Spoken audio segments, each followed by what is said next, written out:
Hi everyone, we are pleased to have with us today Dr. Ashok Gulati, agrarian economist from India, who is spending some time with us this week at ISAS, and we've taken this opportunity to speak to him about some recent developments in India on the agricultural sector. Dr. Gulati, perhaps you can first start off by telling us a bit about the agrarian crisis that is happening in India in recent times. Well, I would not say it's a crisis, but there is a distress, and certain pockets have more distress than others. The reality is that since the time Modi government came into power, they were hit by two back-to-back droughts first, 14-15, 15-16, and then after that when agriculture recovered, unfortunately the prices have tumbled. Because the global prices are on the decline, it's a problem of plenty at home. They can't export as much as they were exporting earlier, and domestic prices have gone down. In certain pockets, they have gone down way below the minimum support prices, in some cases even below their cost of production, and no wonder when the farmers are coming on the streets spilling milk and throwing vegetables on the roads in a way to register their protest.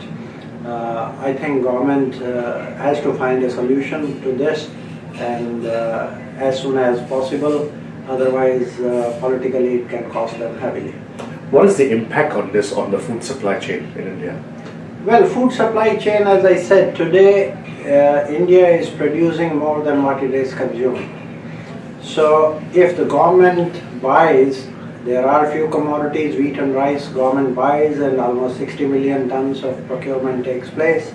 But pulses, oil seeds, milk, government was not buying. This is the first time pulses have been procured in a way, and already almost 4 million tons of pulses stocks are with the government. But market prices are below the prices they have procured at, so they have to unload ultimately at a lower price and count that as a food subsidy. So that situation has arisen, but how many commodities government can buy? So at the end of the round, they have to fix the markets. They have to get the markets right, and that requires changes in laws, especially Essential Commodities Act and APMC Act. But also with the changing of those laws, invite private investments to build proper value chains. So from harvesting on, post-harvest technologies, in storing, in logistics, in movement, in processing, unless they do that, it's difficult to handle surpluses. You know, the unfortunate thing is that our policies are made of the shortage era. So private sector is not allowed to hold stocks beyond this or beyond that. At the drop of a hat, if prices go up, you put an export ban. Now, policies take time to change, but I think the debate has started that there is a strong pro-consumer bias in the system.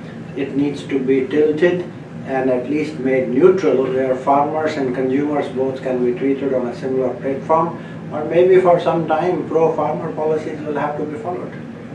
I understand there was a development today, a decision taken by the Modi government to address some of these concerns. Perhaps could you elaborate on some of these decisions? Well, today's cabinet meeting, the big decision that was to be taken was that Modi government had announced that they will give minimum support prices which are 50% higher than the cost of production. The cost of production they are counting of the farmers is what he pays out of his pocket plus imputed value of some family labor that is put in. It does not count the imputed rental value of his own land or imputed interest on capital cost.